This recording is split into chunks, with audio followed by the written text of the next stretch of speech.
Hey, happy thunderous Thursday. This evening we have love goddess, warm ass sister planet Venus joining cold, fearful Saturn in Pisces. What does this all mean, guys? Well, wrote a blog about it to give more detail on it. But just know that Venus is what makes life worth living on Earth. Joy, harmony, relationships, equilibrium, really living within our values and our ideals.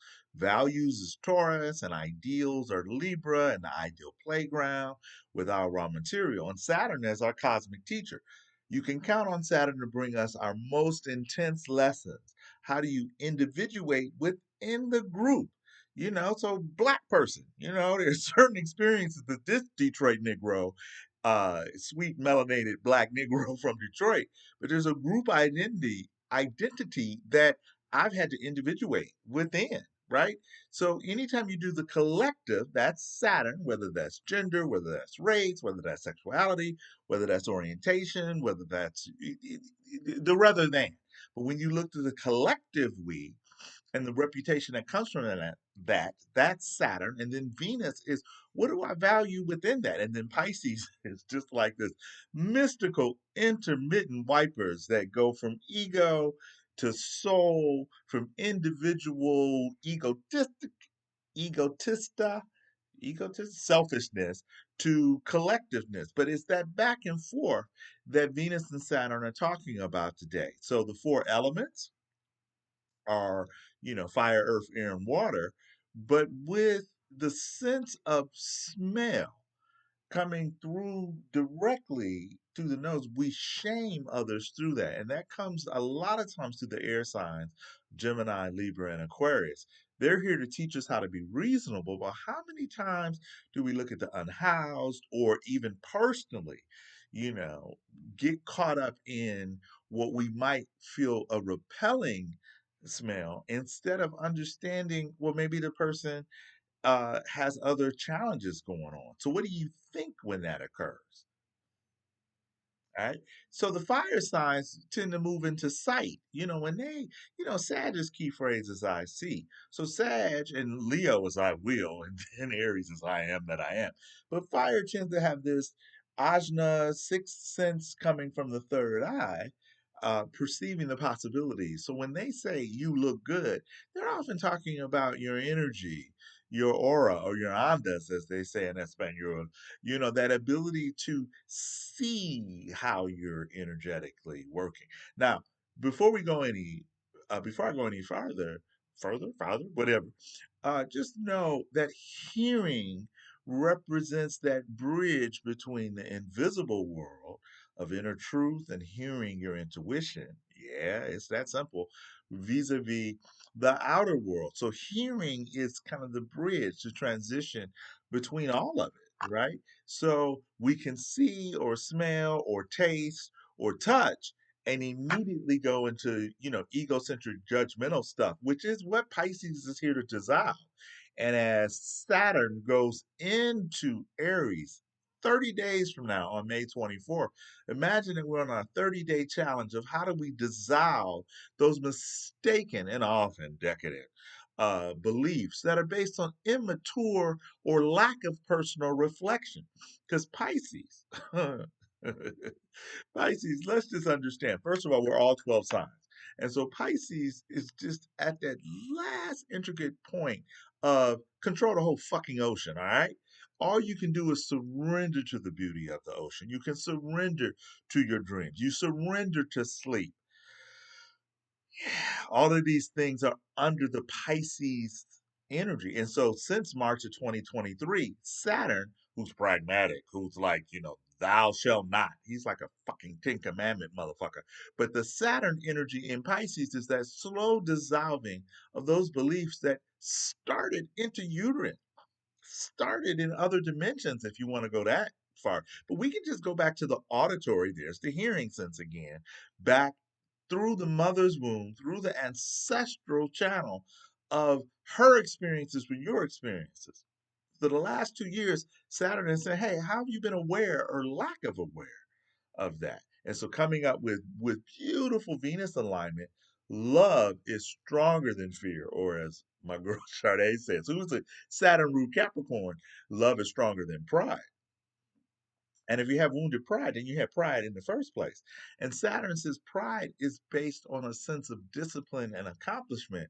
But if it's not rooted in something that has duration, as my grandparents would say, does it have duration? You know, it's in the lawyer part of me was it's in perpetuity, right? So if there's certain things that you feel you have to hide, like one of my favorite lines in Hooked on Your Love is the love we have no fear of hiding it. And if you can't explain it to a child or if it's not joyous, all of these things are very Venusian people, then Saturn comes and shocks you, brings you back to your needs, which are symbolic of humility. So we've got touch and taste, right? So, beauty, like taste, is in the mind or the heart of the beholder. Or we talk about a way to a man's stomach, to his heart is through his stomach. Well, I think anybody who doesn't cook, when they get a really good meal and the love that's applied, and there are mantras, there are sayings, Sanskrit sayings that, Devon Trey, I think it's the cosmic healer that people who cook that know this will say this mantra as they are cooking their food. Look, I just discovered that, or just discovered me a couple days ago. But I read Like Water for Chocolate, fuck, 20 plus years ago, and saw the movie. So, Like Water for Chocolate, it uses the beautiful metaphor of what uh Tia, was that her name? Anyway, the young woman, when she cooked, whatever she was feeling went into the food. One of my favorite movies. Also Sinners and Everything Everywhere All at Once. But we're back to focus. The Venus Saturn is your ability to love the body you're in, loving those five senses, and recognizing the bridge or the pontifex. Pope Francis, all right, rest in peace. The pontifex, or the bridge between the higher, more inclusive energies as they embody, as they come into your physical body. Because as we move from the Pisces age to the Aquarius age, we're going to move from this theoretical, abstract embodiment of original sin and wound and, beyond the Garden of Eden and all of that metaphor, allegory into the transparency. Didn't you fucking Google it? Mature Aquarius age, where we learn and accept our idiosyncratic ways and others, having accessing the ignorance. Pillar 4 in our raw material of that you don't really know everything. I mean, how much information, what percentage of knowledge do you feel you carry? Yeah. What percentage of the knowledge? And if you want more information, just go to www.our, O-U-R, raw, R-A-W, material, pillar 4, week 4. Yes. But this Venus Saturn thing, beautiful, because no planets are in retrograde. I have another video that I talked about that. I think that's the one I just recorded 4 or 5 days before. From April 12th, my grandmother's birthday, and one of my best friends who's in spirit, Mark, who we called M1, April 12th, and another couple other people know they're born on that day, until May 4th. No planets in retrograde. Saturn checks your overconfidence at the door. And when you apply a cosmic virtue of which we're born with full supply of, and we're conditioned out of it, that virtue is humility, then we will bend, we will surrender, because humility, when you really truly know yourself, you can be so humble that you don't give a fuck if you thought of as arrogant.